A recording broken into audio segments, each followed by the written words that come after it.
Hello বন্ধুরা, IT ইমেক চ্যানেলে তোমাদের আরও একবার স্বাগত। বন্ধুরা, আজকে যে আপডেটটি নিয়ে এসেছি সেটি তোমাদের বেরিয়েছে সেন্ট্রাল ইন্ডাস্ট্রিয়াল সিকিউরিটি ফোর্স, বা যেটা তোমরা CISF তোমরা নামে জানো। এখান থেকে তোমাদের কিছু পার্মানেন্ট জবের আপডেট দিয়েছে। তো দেখে নেবো এখানে তোমরা কীভাবে অ্যাপ্লাই করবে, লাস্ট ডেট কি বা অ্যাপ্লিকেশন ডেট কবে থেকে শুরু হচ্ছে, বা অ্যাপ্লিকেশন ফিস কারা অ্যাপ্লাই করতে পারে, বিস্তারিত সমস্ত কিছু আমি ডিটেলস ভিডিওতে তোমাদের বলে দেবো।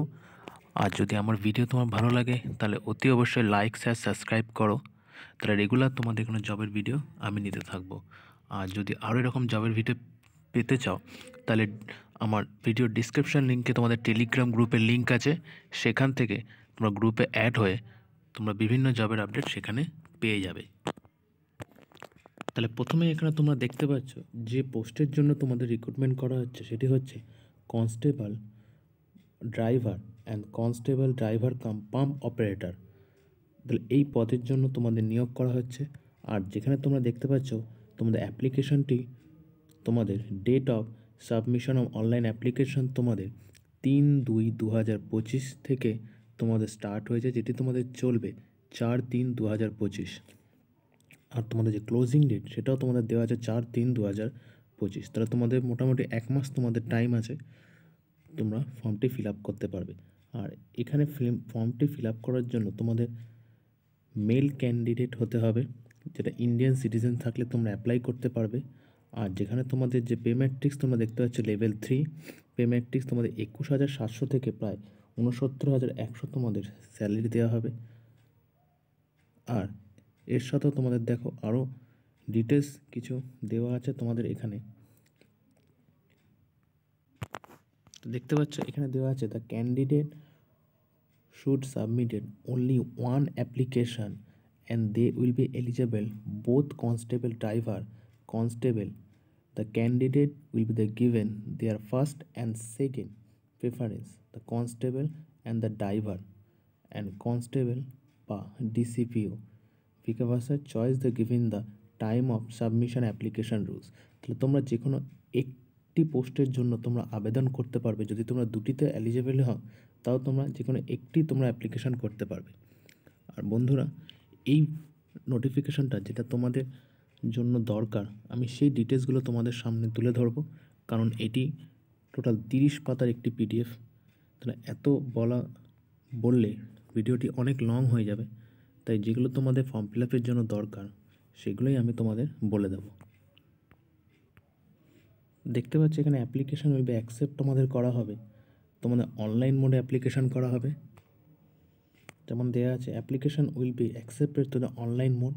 আর যেখানে তোমাদের রিক্রুটমেন্ট প্রসেস তোমাদের দেখতে পাচ্ছ, এখানে তোমাদের ফিজিক্যাল এফিসিয়েন্সি টেস্ট হবে, ফিজিক্যাল স্ট্যান্ডার্ড টেস্ট হবে, ডকুমেন্টেশন হবে, ট্রেড টেস্ট হবে, রিটেন এক্সাম হবে, মেডিকেল এক্সামিনেশন, তারপর তোমাদের সিলেক্ট করা হবে। আর তোমাদের এক্সামিনেশন হবে ওএমআর বা তোমাদের কম্পিউটার বা CBT হতে পারে, যে কোনো দুটোর মধ্যে যে কোনো একটি হবে।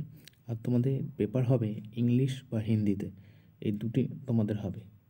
এবার দেখতে পাচ্ছ 1.5 তোমাদের দেখতে verification will require eligible certified document will be original of the PET আর PST ডকুমেন্ট বা টেস্টের। তাহলে এই দিন তোমাদের যে ডকুমেন্টসগুলো আছে সেগুলো অরিজিনাল তোমাদের নিয়ে যেতে হবে। ঠিক আছে, এই বিষয় নয় পরে আসছি, আগে দেখে নেওয়া যাক তোমাদের এখানে বয়েস আর এডুকেশন কোয়ালিফিকেশান। তাহলে এখানে তোমরা দেখতে পাচ্ছ নেম অফ দ্য পোস্ট দেখো দেওয়া আছে কনস্টেবল ড্রাইভার ডাইরেক্ট, তোমাদের প্রায় ইউআরদের জন্য 344টি, SCদের জন্য 226টি, STদের জন্য 63টি, OBCদের জন্য 228টি, EWদের 84টি, টোটাল তোমাদের 845টি সিট আছে। তাহলে দেখতে পাচ্ছ তোমাদের টোটাল যে পোস্ট 845টি তোমাদের সিট আছে।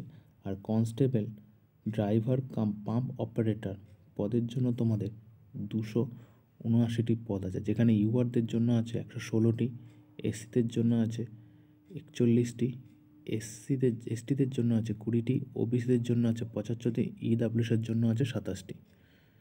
তা দেখতে পাচ্ছ টোটাল প্রায় 1124টি তোমাদের সিট আছে। তাহলে সিট সংখ্যা বেশ ভালোই আছে। আর এখানে তোমরা দেখতে পাচ্ছ SC ST OBCতে তোমরা যেমন বয়সের ছাড় পাও তোমরা পেয়ে যাবে। এবার দেখো তোমাদের যে এজ ক্রাইটেরিয়া তোমাদের আছে সেটি তোমাদের 21 থেকে 27 বছর হলে তোমরা অ্যাপ্লাই করতে পারবে। আর তোমাদের যে বয়সটি ধরা হবে সেটা হবে 4/3/2025 থেকে তোমাদের বয়সটি ক্যালকুলেশন করা হবে। আর এখানে দেখো এডুকেশন কোয়ালিফিকেশন তোমরা দেখতে পাচ্ছ, candidate should have the pass matriculation required qualification from the recognise board. তোমাদের মাধ্যমিক পাস হলেও তোমরা অ্যাপ্লাই করতে পারবে, বা তোমাদের এডুকেশন কোয়ালিফিকেশান যদি স্টেট বোর্ড, সেন্ট্রাল বোর্ড থেকে বা গভর্নমেন্ট অফ ইন্ডিয়া থাকে তবে তোমরা অ্যাপ্লাই করতে পারবে। এর সাথে তোমরা যারা ড্রাইভার বা পাম্প অপারেটর দেবে তোমাদের এখানে ড্রাইভিং লাইসেন্স হতে হবে। কি কি? Heavy motor vehicle, transport vehicle, light motor vehicle, motor cycle with gear. তাহলে এই বিষয়ে তোমাদের যদি থাকে তবে তোমরা অ্যাপ্লাই করতে পারবে।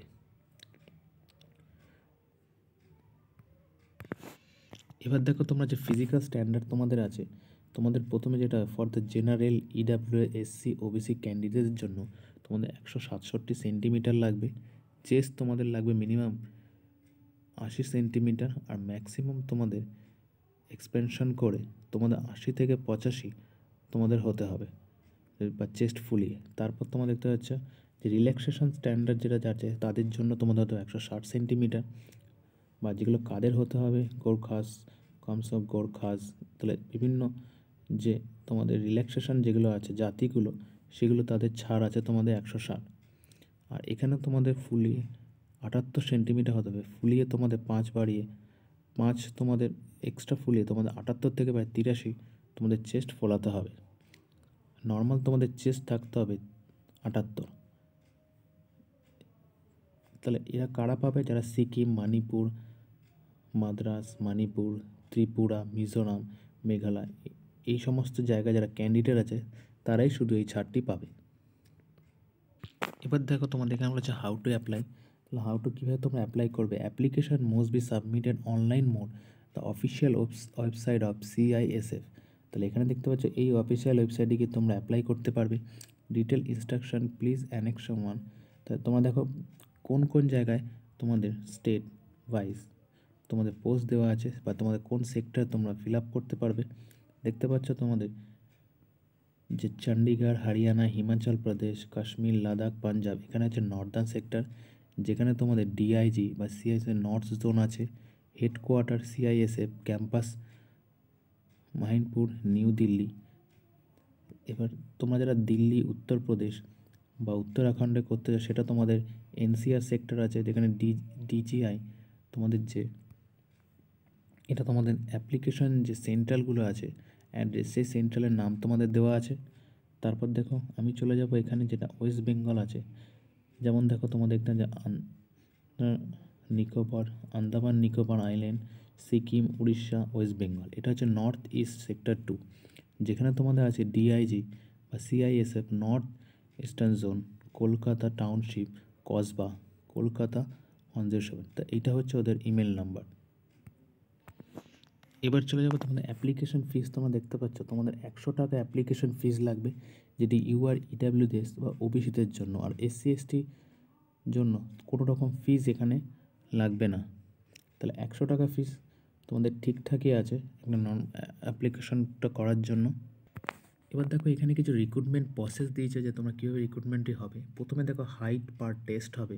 তোমরা all candidate of the application professional to the accept for found to be order roll number and call first stage. তাহলে প্রথমেই তোমাদের ফার্স্ট স্টেজ যেটা থাকবে PET বা ফিজিক্যাল সেন্টি test document tested which conduct centre candidate would be height per test. তাহলে HPT তোমাদের একটা হাইটের থাকবে, সেখান থেকে তোমাদের প্রবেশ করতে হবে। তাহলে সেই হিসাবে তোমাদের যা হাইট থাকবে, যাদের হাইট এই অ্যাপ্লাই করতে পারবে বা তারাই পরবর্তী স্টেটে যেতে পারবে। তারপর দেখো তোমাদের যেটি আছে তোমাদের ফিজিক্যাল এফিসিয়েন্সি টেস্ট হবে। তারপরে তাহলে এখান থেকে যারা ক্যান্ডিডেট HBT বা হাইট বার টেস্ট থেকে পাস করবে তারা ফিজিক্যাল এফিসিয়েন্সি টেস্টের জন্য যাবে। সেখানে তোমাদের PET ইভেন্টে তোমাদের 800 মিটার রান থাকবে, যেটি 3 মিনিট 15 সেকেন্ডে পূরণ করতে হবে। লং জাম্প থাকবে যেটি 12 ফিট, আর যেটা হাই জাম্প থাকবে তোমাদের 3 ফিট 6 ইঞ্চি। তাহলে তোমাদের এই দুটোতে তোমাদের 3টে করে চান্স দেওয়া হবে। আর তোমাদের এখানে যে ট্রেড টেস্টটি আছে, যা ড্রাইভিং বা পাম্প অপারেটর, সেখানে তোমাদের ড্রাইভিং টেস্ট হবে লাইট ভেহিকেলে 50 মার্কের হবে, কোয়ালিফাইড মার্কস তোমাদের 25। ড্রাইভিং টেস্ট বা হেভি ভেহিকেল টেস্ট হবে যেখানে 50 মার্কের, সেখানে তোমাদের কোয়ালিফিকেশান 25 থাকবে। প্র্যাকটিস নলেজ বা motor machine ability carry of the minor repair, তা তোমাদের যদি গাড়ি খারাপ হয়ে যায় বা এবার রিপেয়ার বিষয়ে তোমাদের কী কী প্রস্তুতি নেওয়া আছে সেই বিষয়ে তোমাদের একটা এক্সাম হবে, যেটি 30 মার্কের থাকবে কোয়েশ্চেন, আর যেটা তোমাদের 15 মার্ক তোমাদের কোয়ালিফাইড মার্কস আছে। তারপর তোমাদের রিটেন এক্সাম যেটা হবে ওএমআর বেস, সেখানে তোমাদের দেখো কী কী বিষয় তোমাদের সাবজেক্ট থেকে আসবে। তোমাদের এখানে জেনারেল অ্যাওয়ারনেস থেকে থাকবে 20 নাম্বার, ঠিক আছে। জেনারেল ম্যাথামেটিক্স থেকে তোমাদের আসবে 20 নাম্বার। তোমাদের অ্যাপটিটিউড টেস্ট থাকবে 20 নাম্বার। অ্যাবিলিটি বা অবজার্ভ সেখানে থাকবে 20 number. Basics knowledge of English and Hindi, সেখানে থাকবে 20 নাম্বার। তোমাদের 100 নম্বরের কোয়েশ্চেন হবে, যেখানে তোমাদের 120 মিনিট তোমাদের সময় নেবে। তাহলে এখানে তোমাদের কোনো রকম নেগেটিভ মার্কিং তোমাদের থাকবে না। তোমাদের কোয়ালিফাইড মার্কস তোমাদের দেখতে পাচ্ছ ইউআর ইডাব্লিউএস এর জন্য 35%, এসসি এসটি ওবিসির জন্য তোমাদের 33% থাকলে তবেই তোমরা অ্যাপ্লাই করতে পারবে। তাহলে বন্ধুরা, এই হলো একটা আপডেট, যেটুকানি তোমাদের ফর্ম ফিল আপের জন্য দরকার আমি তোমাদের বলে দিয়েছি। আর যদি আরও জানতে হয় আমি নোটিফিকেশান ও ডিসক্রিপশন লিঙ্কে দিয়ে দেবো, তোমরা সেখান থেকে ডাউনলোড করে বিস্তারিত দেখে তোমরা ফিল আপ করতে পারবে। আর যদি ফর্ম ফিল আপের ভিডিও চাও আমাকে কমেন্টে জানাও, আমি তোমাদের জন্য ফর্ম ফিল আপের ভিডিও এনে দেবো। তাহলে দেখা হবে পরবর্তী কোনো ভিডিওতে। তাহলে যদি ভালো লাগে অতি অবশ্যই সাবস্ক্রাইব করো, লাইক করো, বন্ধুদের সাথে শেয়ার করো।